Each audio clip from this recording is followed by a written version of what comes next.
సూర్యనారాయణమూర్తిని అలా మీరు బాహ్యనేత్రములు మూసి లోపల ధ్యానం చెయ్యవలసిన అవసరం లేదు.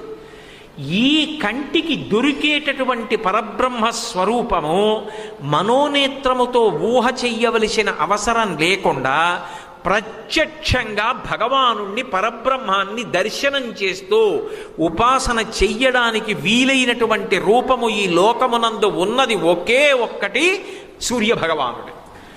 అటువంటి సూర్యుడు కళ్ళ ముందు ఒక వెలుగుల ముద్దగా కనపడుతున్నాడు. అలా వెలుగుల ముద్దగా కనపడుతున్నటువంటి సూర్య మండల అంతర్నివాసి అయినటువంటి ఏ పరబ్రహ్మము యొక్క స్వరూపము అన్ని రూపములను ఆయనలోకి తీసుకొని అన్ని రూపముల యొక్క వైభవాన్ని ఒక్క బింబంలోంచి పైకి ప్రకటనం చేస్తోందో, మీరు శివుడు అంటారా, ఆయనలోంచే ప్రకటనమవుతాడు. విష్ణు అంటారా, ఆయనలోంచే. బ్రహ్మ అంటారా, ఆయనలోంచే.